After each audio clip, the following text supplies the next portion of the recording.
Hello friends, स्वागत है आपका वीके स्टेप 2.0 में। आज हम बात करने वाले हैं जो रेलवे ग्रुप डी का एग्ज़ाम हो रहा है। मोस्ट इम्पॉर्टेंट चैप्टर है टिश्यू। टिश्यू के बारे में हम पढ़ेंगे। बस मात्र 30 से 35 मिनट का वीडियो होने वाला है ना। चलिए करते हैं वीडियो को स्टार्ट। और जो हम वहीं थ्योरी पढ़ाएंगे जो एग्ज़ाम के पॉइंट ऑफ व्यू से बेस्ड है, वहीं को वैसे के टाइप के क्वेश्चंस बन रहे हैं। ठीक है, चलिए ज़्यादा देरी नहीं करते हुए वीडियो को करते हैं स्टार्ट। देखिए टिश्यू टिश्यू के अगर हम बारे में बात करें तो जो भी सभी जीवित जो प्राणी है, जो प्राणी जैसे कि पौधे कोशिकाओं से बने होते हैं, है ना। एक कोशिकीय जीवों में क्या होता है कि सभी मौलिक कार्य एक ही सेल द्वारा होता है।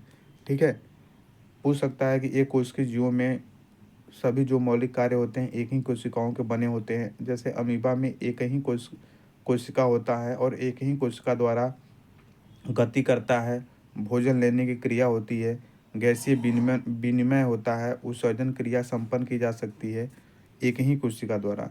लेकिन बहुकोशिकीय जीवों में क्या होता है कि लाखों कोशिकाएं होती हैं। इसमें क्या होती हैं? लाखों कोशिकाएं होती हैं। ठीक है, चलिए अब यहाँ देखिए इम्पोर्टेंट। यहाँ कह रहा है कि मनुष्यों में पेशीय कोशिकाओं के द्वारा ही क्या कहती है, मनुष्य पेशीय कोशिकाएं फैलती और सिकुड़ती है, जिससे हमारा क्या होता है, गति होता है। तो कोई भी चीज़ अगर गति हो रहा है, इसका मतलब हो रहा है कि वो पेशीय कोशिकाओं के द्वारा ही हो रहा है। एक होता है हमारा तंत्रिका कोशिकाएं। तंत्रिका से कोशिकाएं क्या कहती है, संदेशों की वाहक होती हैं। संदेशों को ट्रांसफ़र करती है। इसमें क्या होता है, रक्त, ऑक्सीजन, भोजन, हार्मोन्स और अपशिष्ट पदार्थों का वहन करता है। ठीक है, चलिए बहुकोशिकीय जो जीवों में क्या होता है, श्रम विभाजन होता है। शरीर के अंदर ऐसी कोशिकाएं जो एक तरह के कार्यों को संपन्न करने में क्या होती है, एक तरह के कार्य करने के संपन्न में क्या होती है, दक्ष होती है, मतलब अधिक होती है। ठीक है, शरीर के अंदर अब यहाँ देख लेते हैं। शरीर के अंदर एक निश्चित स्थान पर कोशिकाओं का एक विशिष्ट समूह द्वारा संपन्न होता है। इसे कोशिका का समूह ऊतक कहते हैं। ठीक है, तो समूह ऊतक के बारे में पूछेगा, ऐसे डिफिनेशन दे देगा कि शरीर के अंदर एक निश्चित कार्य एक निश्चित स्थान पर जो एक निश्चित निश्चित जो कार्य है एक निश्चित स्थान पर कोशिकाओं के एक विशिष्ट समूह द्वारा संपन्न हो, उसे क्या कहते हैं, तो भैया मेरे उसे समूह ऊतक कहते हैं। क्या कहते हैं? समूह ऊतक कहते हैं। रक्त जो होता है ये फ्लोएम तथा पेशीय ऊतक उदाहरण है। ये वेरी वेरी इंपॉर्टेंट हमने लिखा हुआ है। जब पहले एग्जाम हुआ था एनटीपीसी 2025 और एलपी सीबीटी 1 2024 का, उसमें मैं लिखा हुआ था, ये क्वेश्चन आया था तो मैं वहीं लिख दिया था। तो इसको देख कर चलिएगा। ठीक है, आप लोग वीडियो में बने रहिए, वीडियो को फुल वॉच कीजिए। डेफिनेटली उत्तक से जितने भी क्वेश्चन बनेंगे इसी चैप्टर से बनेंगे और मेरे पढ़ाए हुए वीडियो में ही बनेंगे, मैं यह वादा करता हूँ। तो वीडियो में आप बने रहिए, स्किप मत किया करिए आप वीडियो को। ठीक है, दोस्तों के साथ लाइक एंड सब्सक्राइब कर दिया करिए। आप देखिएगा जब आंसर की आएगी तो मैं अपना वीडियो के माध्यम बताऊंगा कि क्वेश्चन यहाँ यहाँ से आए हैं। जब आंसर की आने दीजिए, आप बस एग्ज़ाम हो जाने दीजिए। आप लोग वीडियो को बहुत सारा प्यार व्यार नहीं दे रहे हैं, मुझे पता है, लेकिन आप उस समय प्यार देंगे जब इस एग्ज़ाम ख़त्म हो जाए, कहेंगे हाँ बहुत अच्छा, अरे सर से तो बहुत अच्छा आया था, इस वीडियो से यार मैं काश पढ़ लेता। भाई पछताना ना रह जाए, इसलिए वीडियो को पढ़िए और तब एग्ज़ाम देने जाइए। ठीक है, चलिए कोई नहीं, मैं तो कह ही सकता हूँ, पढ़ना आपकी जिम्मे है ना। चलिए उसके बाद अगर हम बात करते हैं, अब देखिए यहाँ पे वे कोशिकाएं जो आकृति में क्या होती हैं, जो आकृति में एक समान होती हैं तथा किसी कार्य करने के लिए एक साथ संपन्न करती है, उसे क्या कहते हैं, समूह कहते हैं। उसे क्या कहते हैं, समूह कहते हैं। क्या पौधे और जंतु एक ही तरह से ऊतकों से बने होते हैं? क्या पौधे और जंतु एक ही तरह के ऊतकों से बने होते हैं? अब इसके बारे में चर्चा करेंगे। और देखिए इसमें से क्या पौधे और जंतु एक ही तरह के ऊतकों से बने होते हैं, इसके वजह इसमें क्या है कि दे दिया स्टेटमेंट एंड कथन का क्वेश्चन। क्या दे दिया? देखिए ये दोनों में अंतर दे दिया। पौधे और जंतुओं में, दोनों में स्पष्ट अंतर क्या है कि पौधे स्थिर होते हैं। क्या होते हैं? पौधे स्थिर होते हैं। पहली, पौधे स्थिर होते हैं, वे गति नहीं करते क्योंकि उन्हें सीधा खड़ा होना होता है। उसमें बड़ी मात्रा में सहारा प्रदान करने वाले ऊतक होते हैं। पहली बात, सहारा प्रदान करने वाले इसमें क्या होते हैं, ऊतक होते हैं। ये सहारा प्रदान करने वाले ऊतक प्रायः किससे बने होते हैं, तो मृत कोशिकाओं से बने होते हैं। किससे बने होते हैं? तो मृत कोशिकाओं से बने होते हैं। ठीक है, आगे बढ़ जाते हैं। ये आएगा कि जंतु और कोशिकाएं किस प्रकार भिन्न हैं। तो अब देगा कि सहारा प्रदान करते हैं, मृत कोशिकाओं से बने होते हैं, ये कौन सा सही नहीं है, ऐसे करके। दूसरी ओर अगर जंतु की बात किया जाए तो जंतु जो होता है भोजन, साथी और आश्रय के लिए इधर उधर विचरण करते रहते हैं। ये पौधे की अपेक्षा अधिक ऊर्जा का उपभोग करते हैं। कौन? जंतु ऊतक। जंतुओं के अधिकांश ऊतक क्या होते हैं? जीवित होते हैं। इनके क्या होते हैं? अधिकांश ऊतक मृत होते हैं। तो ये सब स्टेटमेंट में क्वेश्चन पूछा है और पूछेगा। आप प्रीवियस ईयर क्वेश्चन लगाते होंगे 2022 वाले, तो आपको डेफिनेटली मालूम होगा मेरे वीडियो से कि नहीं सर सही बोल रहे हैं। और नहीं लगाते होंगे तो बात की बात है फिर। ठीक है। जंतु और उसके बाद कह रहा है जंतु और कोशिकाओं के बीच उन्हें वृद्धि के प्रतिरूपता में भी एक भिन्नता है। अब इसमें क्या मतलब है कि जंतु और पौधे के बीच अगर ये वृद्धि करते हैं तो उनमें भी एक भिन्नता पाई जाती है। क्या भिन्नता है? देखिए, जो पौधे की वृद्धि होती है ना, कुछ क्षेत्रों में ही सीमित हो जाती हैं। कुछ एरिया बनाया गया उसी में सीमित हो जाती है।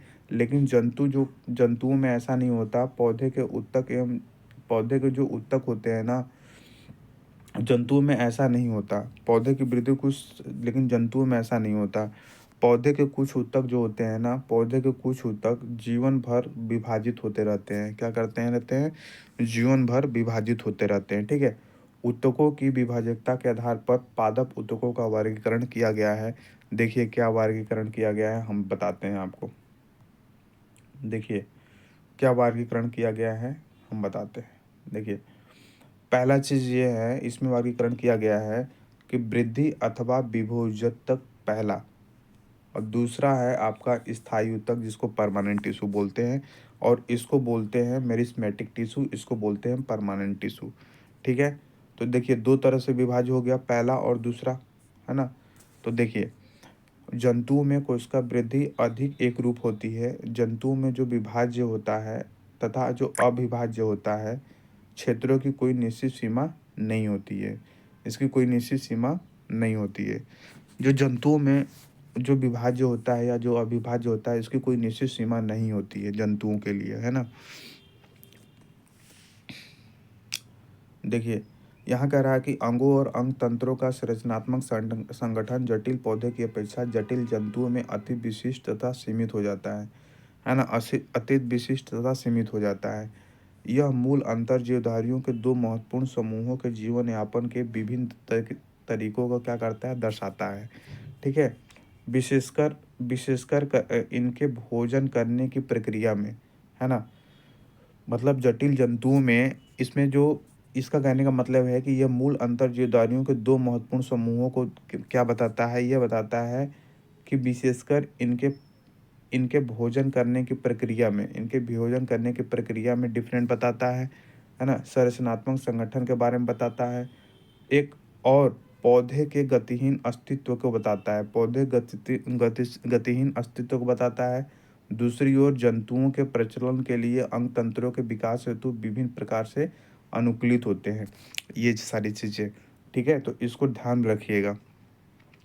नहीं समझ में आया क्या भैया? मेरे ये कह रहा है कि जो मेरिस्मेटिक टिश्यू है जंतु के, तो ये विशेषकर इनके भोजन करने की प्रक्रिया में डिफरेंट बताता है।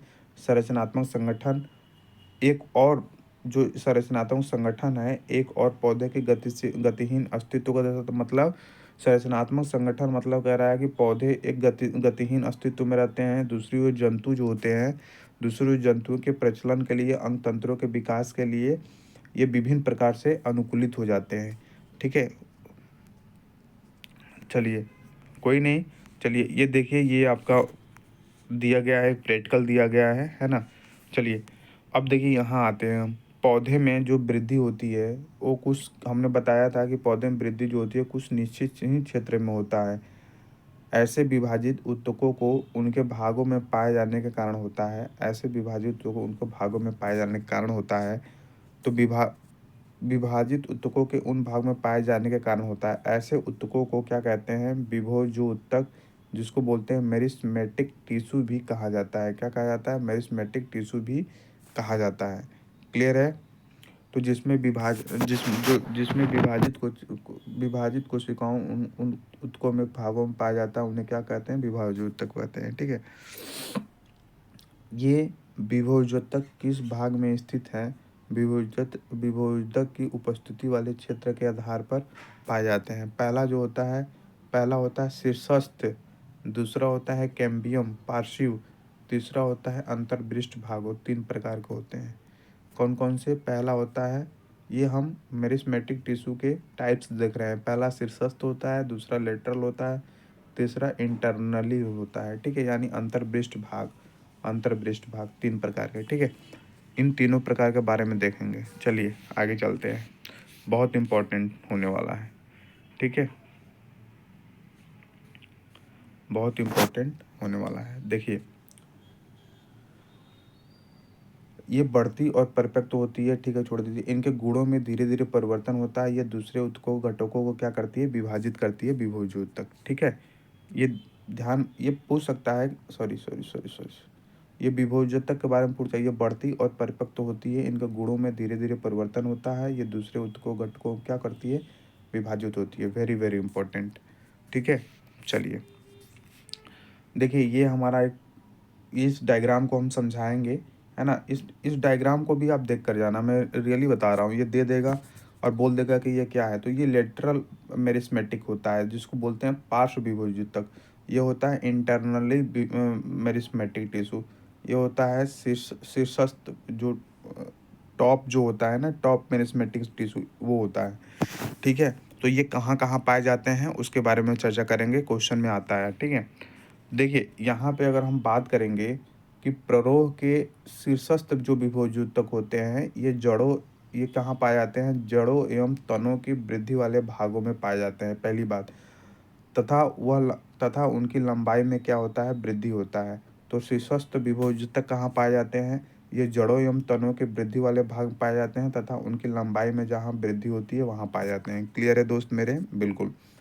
जहाँ तने की वृद्धि या मूल में वृद्धि होती है, वहाँ लेटरल मेरिस्मेटिक यानी कैम्बियम के कारण होता है। किसके कारण होता है? लेटरल मेरिस्मेटिक या कैम्बियम के कारण होता है। क्लियर है? बिल्कुल, ये देख कर जाइएगा, ये आएगा क्वेश्चन 100% भैया मेरे। अब देखिए, अंतर्विष्ट विभोजक मतलब लेटरल मेरिस्मेटिक टिश्यू क्या होता है कि ये कुछ पौधे में पर्व संधियों के पास पाए जाते हैं। पर्व संधियों के पास का मतलब होता है कि पत्ती के आधार पर पाए जाते हैं। ये पर्व संधियों के आधार पर, मैंने लिखा हुआ है, पत्ती के आधारों पर पाए जाते हैं अंतर्विष्ट। ठीक है ना? ठीक है जी, ठीक है। अब देखिए, विभोजक की जो कोशिकाएं अत्यधिक क्या होती हैं? क्रियाशील होती हैं। क्या होती हैं? अत्यधिक क्रियाशील होती है। पहला पॉइंट अगर पूछ सकता है स्टेटमेंट में कि विभोजोतक जो होती है, मेरिस्मेटिक जो होता है, पहला होता है कि उनकी कोशिकाएं बहुत सक्रिय होती हैं। दूसरा होता है कि उनके पास बहुत अधिक कोशिका द्रव्य होता है, कोशिका द्रव्य होता है। तीसरा होता है कि उनके पास पतली कोशिका भित्ति होती है। चौथा है कि उनके पास सुस्पष्ट केंद्रक होता है, लेकिन रसधानी नहीं होती है। ध्यान में रखिएगा, मेरिस्मेटिक के पास क्या होती है? रसधानी नहीं होती है। कोशिकाएं अत्यधिक क्रियाशील होती हैं। ठीक है, कोशिका द्रव्य होता है, पतली कोशिका भित्ति होती है, स्पष्ट केंद्रक होता है, ये सारी चीज़ें होता है, लेकिन रसधानी क्या है? रसधानी नहीं होती है। ठीक है, आगे बढ़ जाए। ठीक है, वीडियो को लास्ट तक बने रहिएगा। आपका डेफिनेटली अगर इससे क्वेश्चन बनता है ना, छूटेगा नहीं एक भी क्वेश्चन, बता दे रहा हूँ आपसे। अब आते हैं परमानेंट टिश्यू के बारे में। 2 टाइप्स था ना, तो दूसरा होता है परमानेंट टिश्यू। ठीक है, विभोजत विभोजत योजत विभो विभज्य जो तक, ये यार थोड़ा सा मतलब ऐसे मेरिस्मेटिक ऐसे बोल दो। ठीक है, बड़ा हिंदी में अटपटा नाम। द्वारा बनी कोशिकाओं का क्या होता है? देखिए, इनके द्वारा जो कोशिकाएं बनी होती हैं उनको क्या होता है? तो ये एक विशिष्ट कार्य करती हैं और विभाजित होने की शक्ति को क्या कर देती है? खो देती है।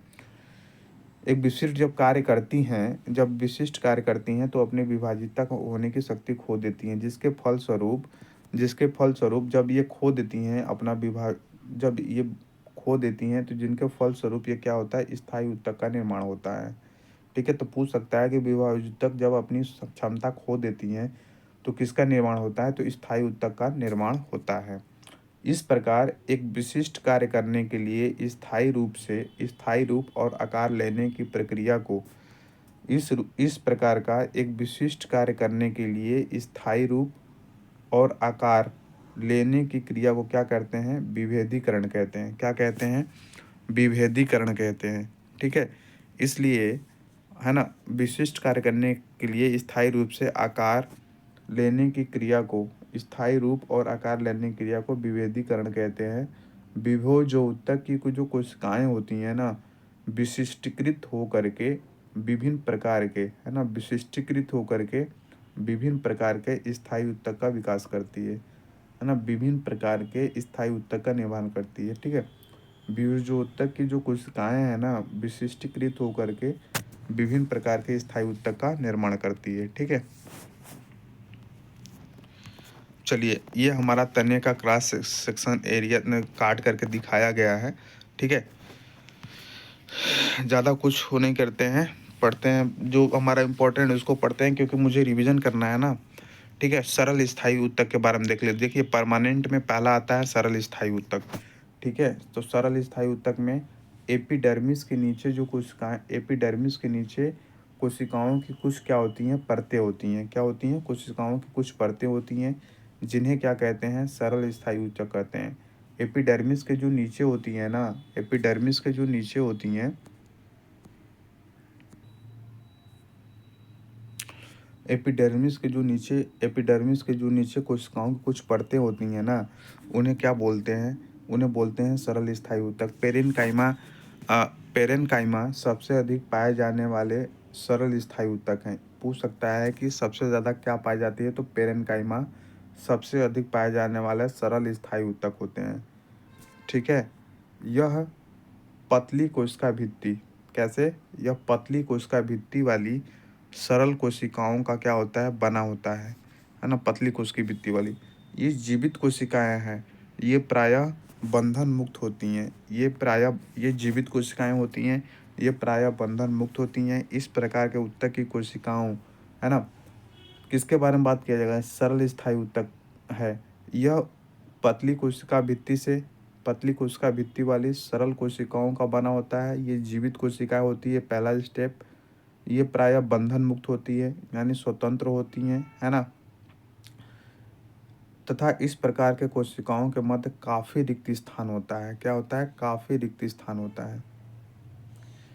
पेरेनकाइमा की अगर बात करें, देखिए सरल स्थायी ऊतक में क्या आते हैं? सरल स्थायी ऊतक में आपका पेरेनकाइमा आ जाएगा। तो ये पेरेनकाइमा के लिए बात बोल रहा है। पेरेनकाइमा सबसे अधिक पाए जाने वाला सरल स्थायी ऊतक है। पहला इसमें भी सरल स्थायी ऊतक में भी पहला फर्स्ट स्टेप आता है क्या? पेरेनकाइमा। क्या आता है दोस्त मेरे? पेरेनकाइमा। तो पेरेनकाइमा जो होती है ना, ये जीवित कोशिकाएं होती हैं, इनकी पतली कोशिका भित्ति होती है, ये बंधन मुक्त होता है, इनके मध्य काफ़ी रिक्त स्थान होता है। क्लियर है ना? क्लियर है? ठीक है, आगे बढ़ते हैं। ये ऊतक प्रायः भोजन का भंडारण करती हैं। ये ऊतक प्रायः क्या करती है? भोजन का भंडारण करती है ना। पहला क्या याद रखेंगे इसमें? पतली कोशिका भित्ति। दूसरा क्या याद रखेंगे? जीवित कोशिकाएं। तीसरा क्या रखेंगे? बंधन मुक्त होती है। चौथा क्या लिखेंगे? कि इनके मध्य काफ़ी रिक्त स्थान होता है। पांचवा हो जाएगा कि भोजन का भंडारण, ये क्या करती हैं? भोजन का भंडारण करती हैं। ठीक है, भोजन का क्या करती हैं? भंडारण करती हैं। ठीक है, अब पेरेनकाइमा, है ना, कौन से, ये जो हम पढ़ रहे थे यहाँ पे जो हमने पढ़ा, ये किसके बारे में पढ़ा हमने? ये हमने पढ़ा पेरेनकाइमा के बारे में पढ़ा, है ना, पेरेनकाइमा के बारे में पढ़ा। ठीक है, अभी हम देखेंगे। ठीक है,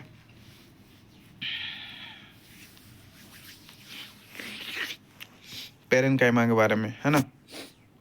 अब देखिए, पेरेनकाइमा ऊतकों में क्या होता है? पेरेनकाइमा ऊतकों में क्लोरोफिल पाया जाता है, जिसके कारण प्रकाश संश्लेषण की क्रिया क्या होती है? संपन्न होती है ना।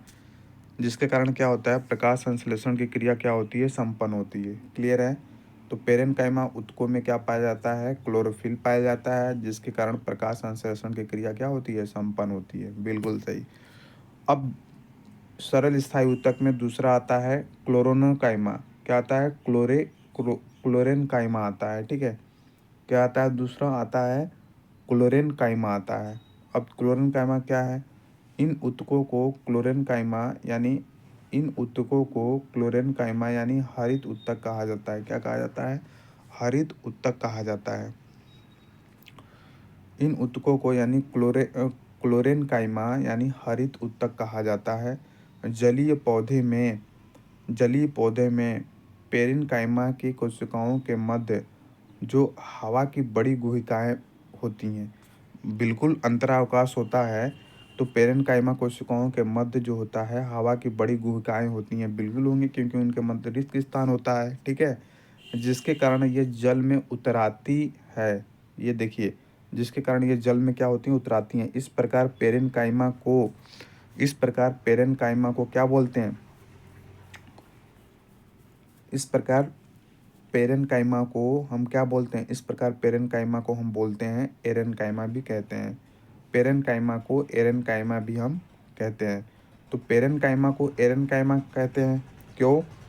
क्योंकि कोशिकाओं के मध्य हवा की बड़ी कोशिकाएं होती हैं, गुहिकाएं होती हैं, है ना, जिसके कारण एक कैविटी बनती है, जिसके कारण ये जल में उतराती हैं, इसलिए बोलते हैं।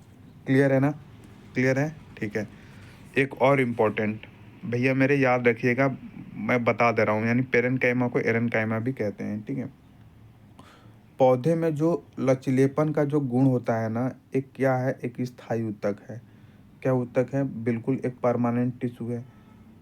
और ये किसके कारण होता है? तो पौधे में जो लचीलापन का जो गुण होता है, ये कोलेनकाइमा के कारण होता है। किसके कारण होता है? कोलेनकाइमा के कारण होता है। जो पौधे में लचीलापन का जो गुण होता है, एक स्थायी ऊतक जो होता है, वो कोलेनकाइमा के कारण होता है। ठीक है। ये पौधे के ये पौधे के विभिन्न भागों, जैसे पहला है पेरेनकाइमा हो गया, हमने पढ़ा पेरेनकाइमा के बारे में, पढ़ा पेरेनकाइमा के हमने बारे में पढ़ लिया। दूसरा पढ़ रहे हैं कोलेनकाइमा के बारे में। तो कोलेनकाइमा क्या होता है? पौधों को लचीलापन का गुण प्रदर्शित करता है ना। ये पौधे के विभिन्न भागों जैसे पत्ती में और तना में बिना टूटे हुए लचीलापन लाता है। बिना टूटे हुए क्या लाता है? लचीलापन लाता है। ये पौधे के विभिन्न भागों जैसे पत्ती और तना, जो पत्ती होता है और जो तना होता है, बिना टूटे लचीलापन लाता है। यह पौधे को यांत्रिक सहायता प्रदान करता है। क्या प्रदान करता है? यह पौधे को यांत्रिक सहायता प्रदान करता है। पौधे को क्या करता है? यांत्रिक सहायता प्रदान करता है। क्लियर है ना? पौधे को क्या करता है? यांत्रिक सहायता प्रदान करता है। हम इस ऊतक को एपिडर्मिस के नीचे पर्णवृत्त में पा सकते हैं। हम इस ऊतक को कहाँ पाते हैं? तो एपिडर्मिस के नीचे पर्णवृत्त में पा सकते हैं। क्लियर है? इस ऊतक की कोशिकाएं क्या होती हैं? इस ऊतक की कोशिकाएं जीवित होंगी। पहली बात, लंबी और अनियमित ढंग से कोने पर मोटी होती हैं। लंबी और अनियमित ढंग से क्या होती है? कोने पर मोटी होती हैं। कोलेनकाइमा मतलब कोने पर मोटी होगी अनियमित ढंग से। तथा कोशिकाओं के बीच बहुत कम स्थान होता है। इनके क्या होता है? कोशिकाओं के बीच जो होता है ना, बहुत कम स्थान होता है। ठीक है, चलिए